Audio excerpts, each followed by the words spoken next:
So lately I've been obsessed with this idea of living a very intentional life. A life that's deep, rich, raw, a life that's present, where you're always just aware of the present moment and the feelings and emotions you're having. And I think a life that's present is a life where you're creating memories, good memories. Now, I haven't coined like a good term for this, a deep life intended, a life where time is dense, time is full and there's a lot of raw emotions. I don't want life to just pass me by. Ferris Bueller's famous line about slowing down and looking around, because if you don't, you'll miss life. It'll just fly by. The last 3 years of my life have just absolutely flown by, and that's not bad, but if every year is like that, if every year just passes and rolls into the next and there isn't, emotions felt and memories made, then one day you'll wake up on your deathbed and, your life won't have been maybe as deep as it could have been. My grandpa, who passed away a few years ago, he had a stroke, probably 9 years ago, and he told my uncle, he said, "Son, make sure you have memories, because memories are all I have left." And that's beautiful. I mean, that's so awesome and such a good sentiment for my grandfather, because his stroke really took a lot out of him. I mean, he pretty much ended the last few years of his life sitting on a couch, unable to really talk, with nothing but his thoughts and his memories. And I think that's important, because making memories is so crucial.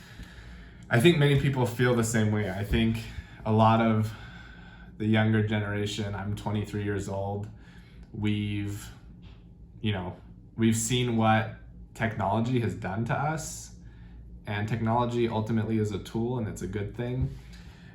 And I'm not here to get into the nuance of like the good and bad of technology and how it applies to you, because some people make a living off of it. Here I am, using it to talk and share ideas, and it's good. But we talk about social media and the time we spend on our phones and TVs and laptops every day. And for me personally, it's sad. It's a sad amount of time.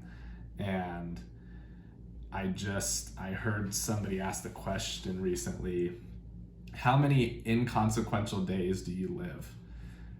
Meaning, how many days go by that are just another day? Another day off your life where you didn't do anything worthwhile, or you didn't do anything to make a memory or make someone smile or make yourself happy. Just another day that you went to work and you made the bed and ate breakfast and didn't, take a risk and didn't try that new hobby and didn't learn that new language and didn't ask that person out, whatever it is. Like, I just feel like I've lived a lot of inconsequential days as a 23-year-old already. And so I would like to now make that not the case. I just really feel like collectively there's so many of us who want more out of life and want to just squeeze all the depth we can get out of it. And I think that starts with like realizing our own personal allocation of time and what we do with our days, and then making small and simple and significant changes in order to help that. Yesterday was Saturday, and I have a friend who has some of these same ideals where he just wants to live like a full present life. And we played a soccer game yesterday morning, and he goes, "What are you doing tonight?" And I said, "Nothing," thinking in my head, I could watch a movie tonight, I could start a new TV show, I could go on my phone, I could just do what I would maybe normally do. And he goes, let's do something tonight. And so a few hours go by and we're both thinking of stuff, and he sends me three things in our local area that he found were going on. There was like a quilt show, a Bolivian festival, and then a live band at a local park. And, quilting's way up my alley, so I definitely, just kidding. Quilting, no, I wasn't interested in that. But we decided to go to the live band, and so we showed up with our camping chairs. There was probably like 60, 70 people. I'll put a little clip in here. And I mean, the average age was probably like 50, 60 years old. But we just went and sat for an hour, didn't go on our phones, and it was beautiful. I mean, it was like, I could feel like my brain healing, like my brain being so grateful to just take in the scenery and the trees and the weather, like noticing the weather and how perfect it was. And there was like a slight drizzle that came in, and it felt good on my skin. And there was this beautiful sunset like shining on the band, and they were good. The music was good. They covered some Eagles and some other bands and played some originals. And it was just nice, like putting my feet on the grass and seeing dogs run around and kids run around and old people jamming to music. And it was so simple. I mean, it was 60 minutes of my day, a Saturday night that, didn't even seem that fun. I mean, he sent it to me, and I think we were both kind of like, that doesn't sound that fun. We're 23, 24 years old, whatever. Like, shouldn't we go to a party? Shouldn't we, let's just watch a movie? And it was awesome. It like made the weekend. And in front of me, there was this guy who was probably in his mid 50s who had his like earphones in, and he was on his phone scrolling the entire 60 minutes. And I'm not judging, because like I've spent most of my life doing that. Like most of my life has been just, absorbed, just like feeding into the algorithms and whatever. And so no part of me was judging him. It was just like, if I don't change now, I'm gonna be like that. I'm gonna be way worse, because this guy didn't grow up with this, and so I can't even imagine where I'd be. And again, it's not this like guy's fault, but how many beautiful moments have I missed? Because if you were to ask that guy and ask me and my friend about our experience that night, I guarantee we'd have pretty polar opposite answers on how awesome it was or how boring it was. And it's just the difference of like what you put your time and energy into. Like every now and then I'll meet somebody who's just so full of life, and it's like, I love the way you choose to spend your time here on earth. Like you choose to just enjoy it all. And I think this hits home because I've had this experience before. I spent 2 years in Africa and without a phone or social media. And I mean, it was so hard. Like it was such a rough couple of years.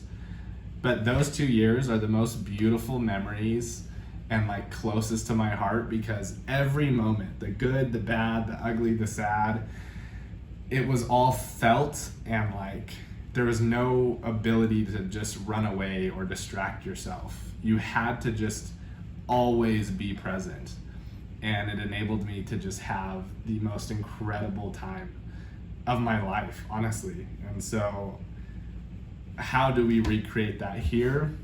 I don't know. I don't have the answer, but I'm trying. And I just think living an intentional life is something we all aspire to more and more. So I want to keep this one relatively shorter, but I have a few quotes that I'd like to share on this idea, just to help like encapsulate what I'm talking about, because I know I'm kind of being a little vague. I hope it's coming across what I'm saying. But Rick Rubin, I'm reading The Creative Act right now, which is incredible so far. But he says, he's talking about like awareness in life and just being aware of everything that's going on and like letting the universe talk to you and everything. But he says, one day you notice that you are always in the practice of awareness at all times, in all places, living your life in a state of constant openness to receiving. And that's awesome. And he's talking about the context of like being creative and outputting art into the world. But just in this idea of the type of life we live, like living in a state where you're just always open-minded and aware and conscious of what's going on is awesome. And that's very much kind of what I'm getting at. He also just says, there's an endless amount of data available to us and we have limited bandwidth to conserve, so we might consider carefully curating the quality of what we allow in. And that's exactly what I'm saying. Like, the amount of media and content and stuff we consume on a daily basis is not natural whatsoever. It's not good. It's not healthy. Whether it's politics or brain-numbing TikToks or looking and comparing yourself to others on Instagram or getting upset at Twitter fights and just things that are so outside of your sphere of control. And I've spent way too much time and energy on those things that do not matter, that genuinely don't matter, and that contribute to living inconsequential days and things that feed the void of accomplishing goals I have and whatever. And so I just think like we gotta be very careful with what we let in and the amount of time we spend letting stuff in, and we gotta just kind of start living. I mean, I know that's like such a vague concept, but like life is meant to be lived and experiences are meant to be had. It's just about learning to enjoy and like feel and live and embrace everything about life. And, you know, not necessarily romanticizing it, but I don't know, just if you're sad, feel sad and like don't distract yourself. Like, what are those emotions like? You know, you don't have to compare them to something. Not everything feels like something else, but what is that to you? What does that mean to you? How does that affect you in your relationships? How does that affect the choices you'll make going forward? You know, grow. This last quote I want to share is something that I wrote. I like writing, and so the seconds passing now as I speak connect to the seconds where I will one day lay down my life to die. Therefore, the object of humanity is not to prolong the distance between those seconds, for they are already in motion, but rather to enhance the depth of each second lived. In doing that, I believe people can learn it is the depth of life that matters, not the length of it. That's very, like, hopefully it doesn't sound like I was trying too hard to sound fancy, but I truly believe that. It's, like, pointless to try and prolong life. I mean, don't be stupid. Don't take on any unnecessary risks in your life if they're not important to you, but enhancing the depth of our life and the feeling is way more beneficial. And I just think that's how we need to do life. We need to, you know, max out on life. Max out on life. Rep life until failure. You know, for you gym people out there. Like, that's what it's all about. You know, tying it into like God and Christianity and religion, we need to be loyal to God. Like, God can enable us to totally and completely have a full life if we are loyal to Him and like let Him make the most of our lives. You know, the beautiful scripture of losing your life. What is that scripture? So Matthew 16:25 kind of sums up my sentiment, but for whosoever will save his life shall lose it, and whosoever will lose his life for my sake shall find it.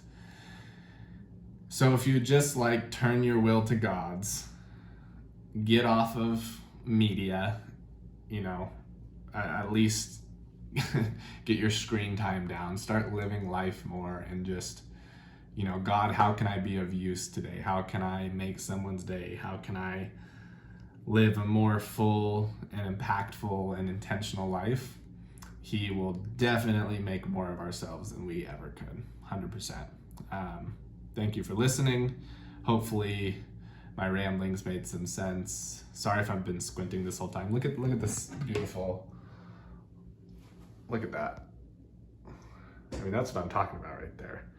You know, go outside, go embrace the beauty that is in store for us. But, you know, I'm probably just gonna sit and watch the sun go behind the mountains for the next little bit, because I can, and I don't need to go on my phone, and I don't, you know, it's Sunday night. Just enjoy it. Just take it all in. And, you know, I've kind of been looking behind the camera this whole time because I'm just like, wow, it's blinding, but it's beautiful. And that's what I'm getting at. So thanks for listening. I appreciate it. I will talk to you soon. Peace.